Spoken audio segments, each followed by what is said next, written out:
Welcome students. मैं रवि कुमार आप सभी व्यूअर्स का स्वागत करता हूं। आज का क्लास काफ़ी इंटरेस्टिंग रहने वाला है। हम लोग काफ़ी चीज़ों पे चर्चा करेंगे, थोड़ा सा मोटिवेशनल साइड पे इसको हम रखने का कोशिश करेंगे।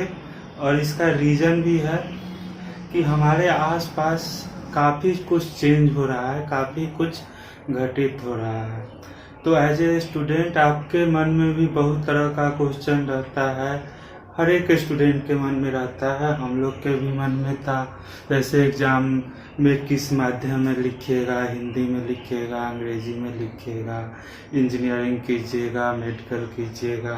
अभी पेपर वगैरह में, न्यूज़ वगैरह में आप लोग सुन रहे हैं कि नई शिक्षा नीति लागू हुई है, न्यू एजुकेशनल पॉलिसी लागू होने जा रहा है। तो इन सब बातों पे भी चर्चा करेंगे और थोड़ा सा आप लोग का जो साइकोलॉजी है, एक स्टूडेंट का जो साइकोलॉजी है कि उसके मन में क्या चलता है, इस पे भी चर्चा हम लोग करेंगे। तो आप लोग बने रहिए, चैनल को पूरा वीडियो देखिए, ध्यान से देखिए। तो यहाँ पे सबसे पहले लास्ट क्लास जो 12 का हुआ था, लाइट नहीं था तो आधा ही हम शूट कर पाए। तो यह क्लास दोनों के लिए 11-12 दोनों के लिए इम्पोर्टेंट रहेगा समान रूप से। तो पहले 12 की चर्चा कर लेते हैं।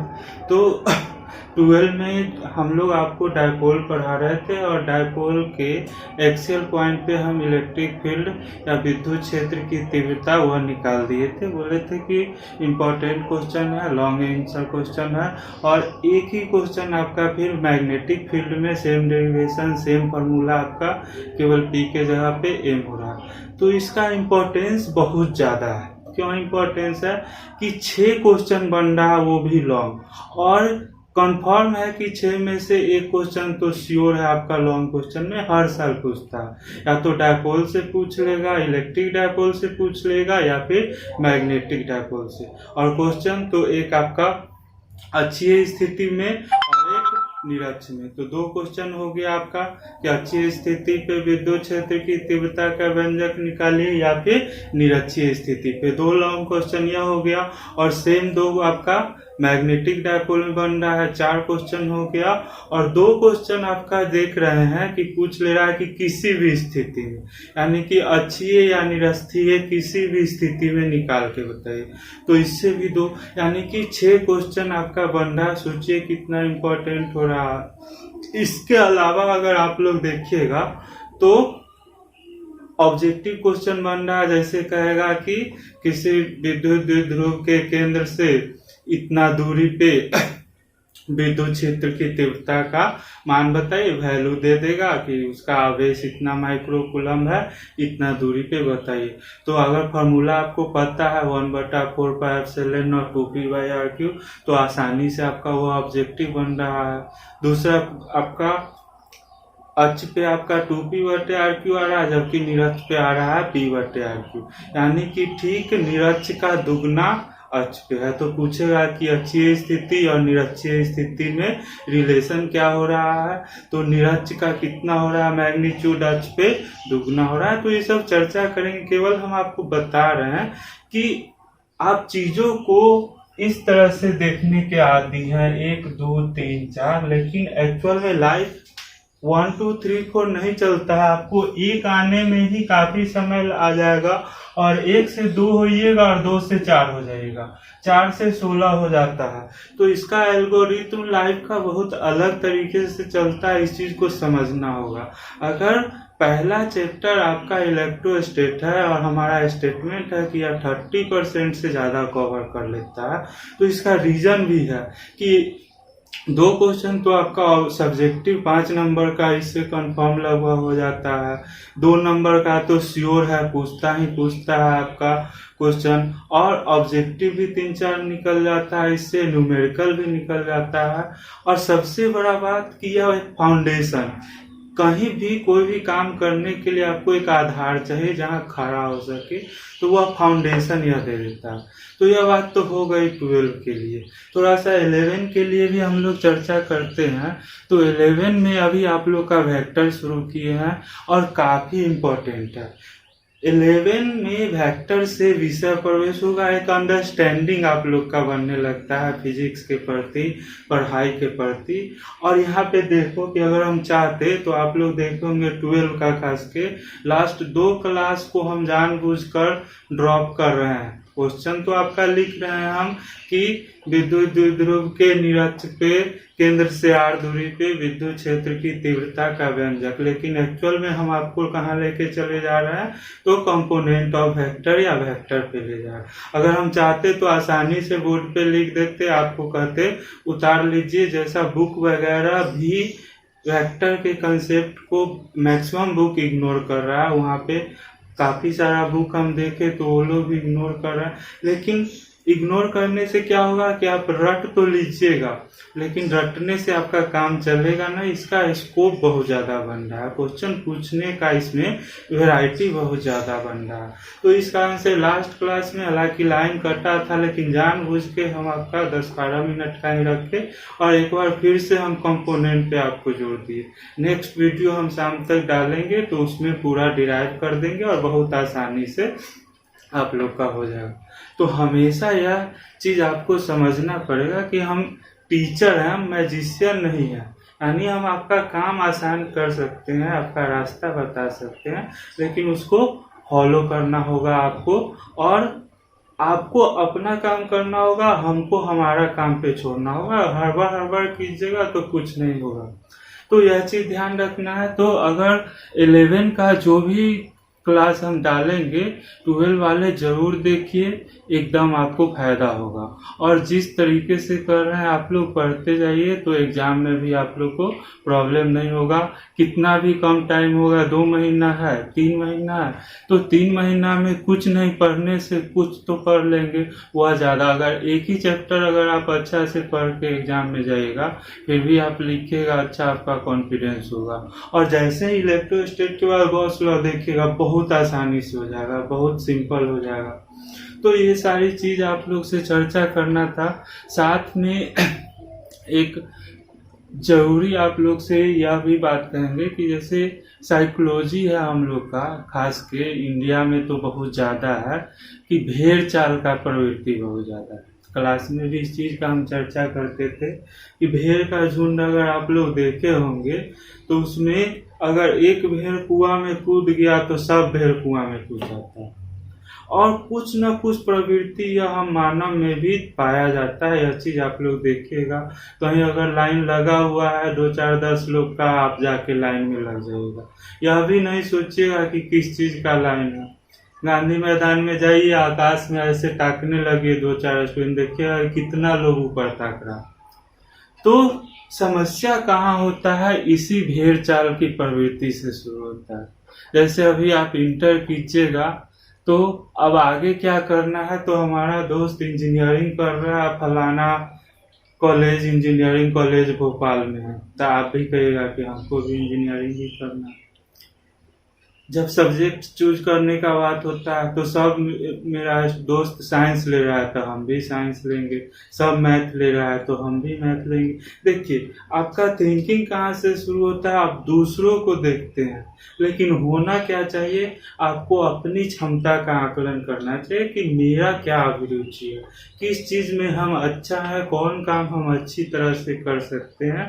तो इस आधार पे आपका सिलेक्शन होना चाहिए। लेकिन भेड़ चाल वाला प्रवृत्ति गार्जियन में भी आता है, स्टूडेंट में भी आता है। और कुछ एग्जाम्पल आप लोग को बताते हैं कि यह भेड़ चाल कैसे हम लोग को डुबाता है। थोड़ा सा देखिएगा ध्यान से। जैसे हम लोग के टाइम में जब हम लोग इंटरमीडिएट में थे तो उस समय इंजीनियरिंग में एडमिशन होने का मतलब था कि अब वह इंजीनियर हो गया मतलब सेट हो गया, मतलब इंजीनियर का मतलब होता था कि हाँ इंजीनियर है, बस सीट मिल जाना चाहिए किसी भी कॉलेज में कहीं पे ही।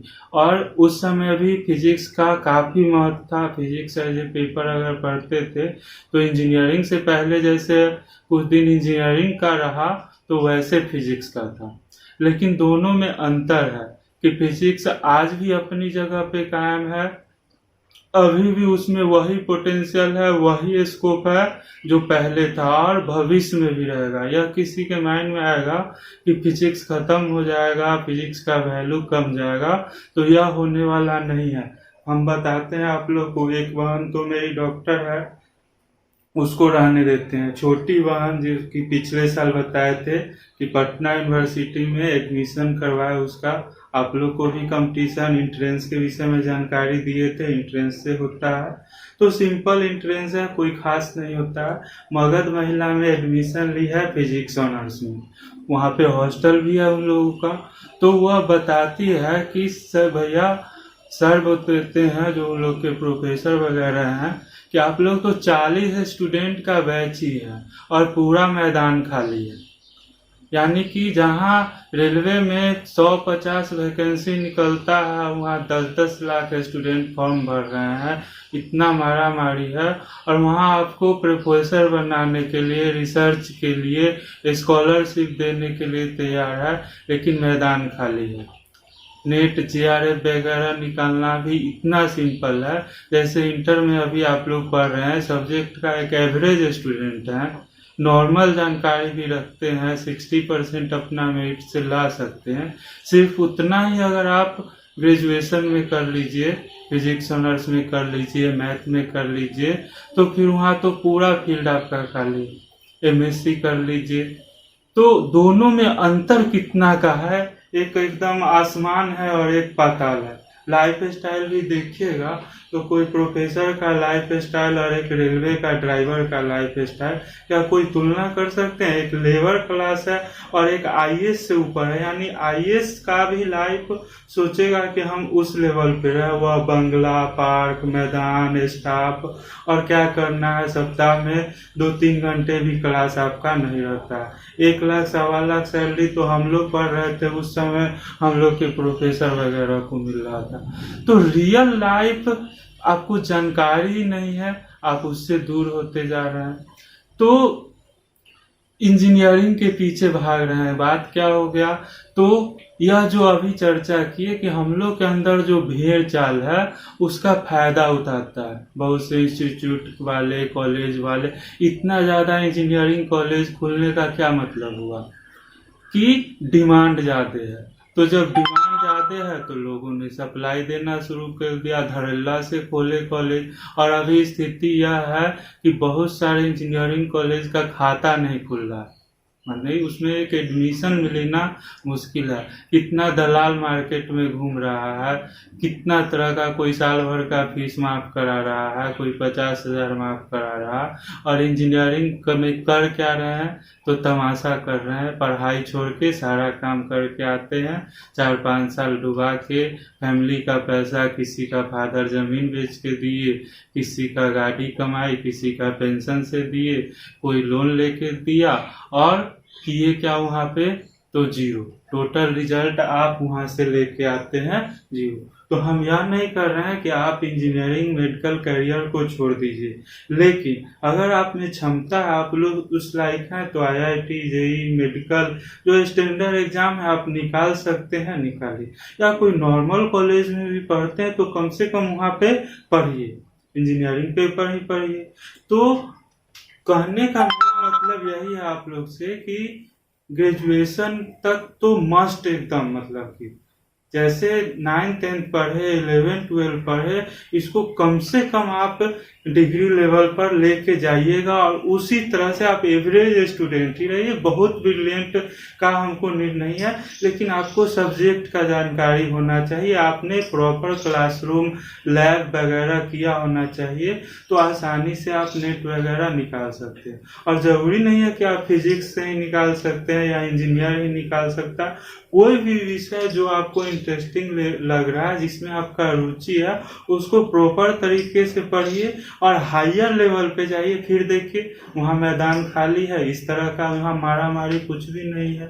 तो हर कोई भेड़ चाल में फंस रहा है, सबके माइंड में है इंटर चोरी करके निकाल लिया, मैट्रिक में किसी तरह से हो गया, डोनेशन देके इंजीनियर बन गया। और इंजीनियर के बाद क्या हालत होता है वह हम उस पर चर्चा अभी नहीं करेंगे, आप लोग अच्छी तरह से जानते हैं कि क्या स्थिति है सब। तो फिजिक्स पहले जहाँ पर था अभी भी अपने जगह पे है। आपको जरूरत है कि उस लेवल पे जाने की। थोड़ा सा चर्चा यहाँ पे अभी आप लोग से हम करेंगे कि यह जो नया राष्ट्रीय शिक्षा नीति लागू हो रहा है, तो इसके विषय में भी जरूरी है, बिल्कुल करंट अभी जा रहा है। और इस पे हम ज्यादा डिटेल में नहीं, केवल इसका एक लाइन में निचोड़ आप लोग से कर रहे हैं कि जो अब पहले इंटर का वैल्यू था, ठीक है, तो इंटर का वैल्यू अब आपका हो जाएगा मैट्रिक के बराबर। यानी जहां इंटर करके आप लोग सोच रहे थे अब जनरल कंपटीशन वगैरह करते हैं, एग्जाम देंगे, तो अब इंटर का वैल्यूएशन आपको मैट्रिक के बराबर हो जाएगा और मैट्रिक का वैल्यू 8वां पास के बराबर होगा। निचोड़ यही मान के आप क्लियर चलिए। जो भी एग्जाम आएगा अब इवन जनरल कंपटीशन वगैरह भी, तो पहले जहां वह मैट्रिक लेवल से क्वेश्चन उठा रहा था, अब आपको इंटर लेवल से उठाएगा। तो खुद समझदार है आप लोग, इशारा कहाँ है, आपका प्रिपरेशन किस तरह से होना चाहिए और इंटर का क्या इम्पोर्टेंस है। यह जो फिजिक्स का क्लास है यह क्या इम्पोर्टेंस है आप लोग समझ सकते हैं। यह बात आप लोग सब क्लियर हो गया होगा। और अगला बात यहाँ पे यह भी देखिए कि भीड़ तंत्र चलता है भारत में, भीड़ जुटा के काम होता है। कोई भी इंस्टीट्यूट है, कहीं भी है, 400-400 500-500 का क्लासरूम आपका लगा रहता है, माइक से पढ़ाई हो रहा है।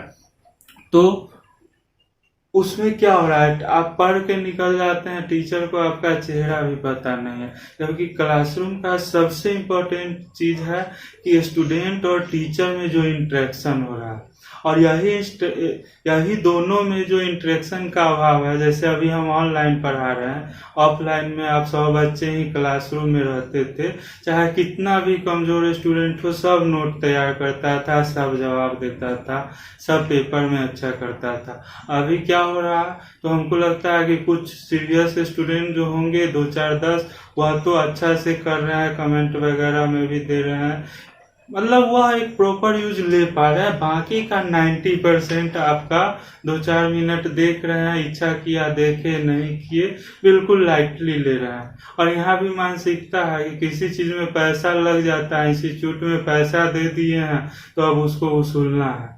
कोई खाना ही कुछ खरीदे और पैसा लग गया है तो भले ही खराब लग रहा है, लेकिन पैसा लगल है तो हमरा सधावे के है। और यहाँ पे आपको सारा चीज अवेलेबल हो रहा है, फिर भी उसका वैल्यू आपको समझ में नहीं आ पाएगा।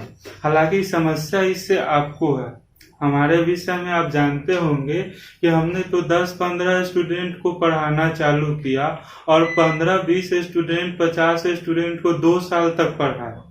उसके बाद यह स्थिति आप लोग के क्लासरूम का था कि बैठने के लिए जगह नहीं था, हमको अलग से अरेंजमेंट करना पड़ रहा था। तो वह तो 2 साल बाद की कहानी है। अगर 2 साल हम वहाँ पे काम कर सकते हैं तो हमारे लिए तो यहाँ पे आप ही लोग जो 2-4-10 स्टूडेंट ही सिंसियर हैं तो वही काफी है। हमें अपने चैनल के लिए या यहाँ इस प्लेटफॉर्म के लिए उतना टेंशन नहीं है। समस्या हमको, दिक्कत आप लोग के लिए लग रहा है कि आप लोग एक मौका गवा लेते हैं, आपके सामने मौका आता है, गवा लेते हैं।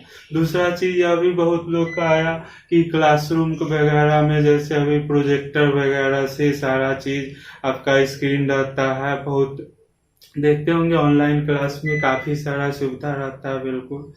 तो आपको थोड़ा सा यहाँ पे भी हम बताना चाहेंगे कि यह भी क्लासरूम जो है जहाँ हम अभी वीडियो शूट कर रहे हैं, तो यह हमारा लैब है, देख लीजिए कंप्यूटर लैब है यह। तो कंप्यूटर लैब में आपको दिखा देंगे वीडियो सारा, हमारे पास सारी सुविधा यहाँ पे अवेलेबल है, प्रोजेक्टर से लेके अगर हम चाहे तो उससे ज़्यादा अच्छा वीडियो बना के डाल सकते हैं आप लोग के लिए। हर चीज़ डिजिटल करके सारा आपका स्टडी मटेरियल दे सकते हैं।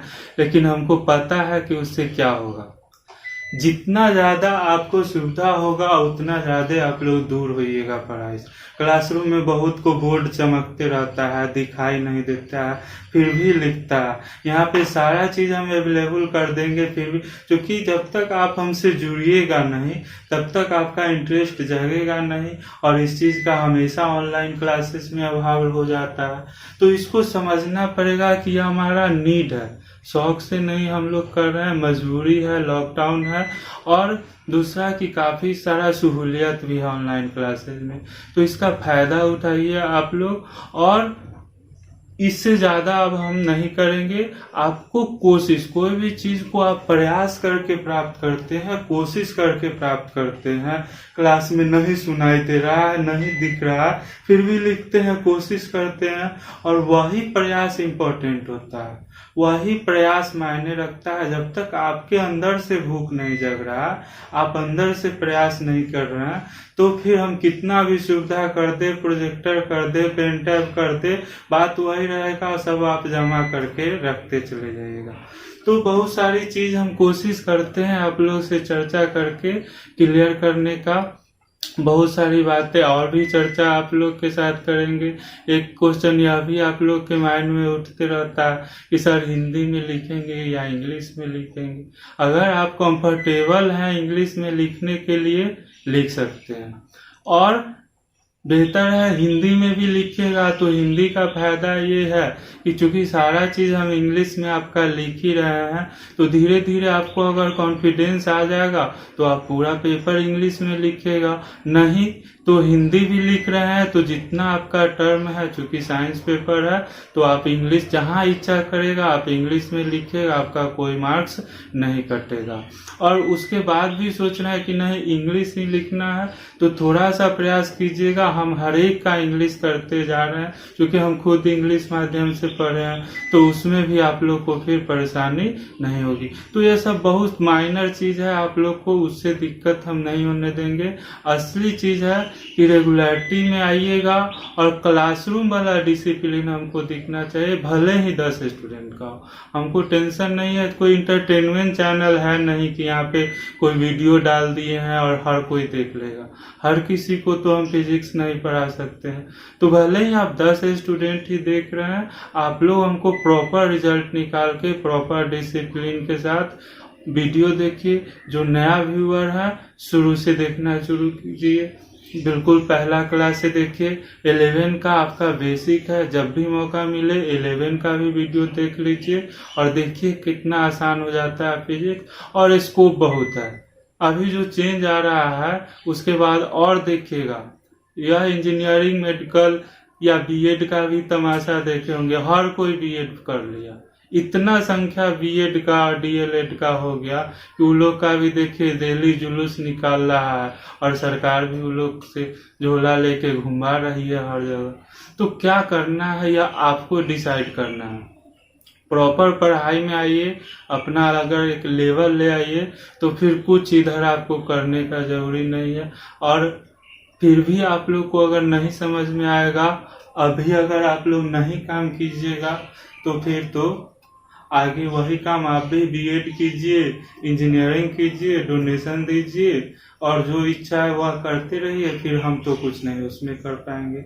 अगर अभी आप लोग लेवल बना लेते हैं, फॉलो कर लेते हैं स्ट्रिक्टली हमको, तो हमको उम्मीद है देखिएगा अब आने वाले 2 से 3 महीने में आप लोग देखिएगा कि क्या चेंज आता है।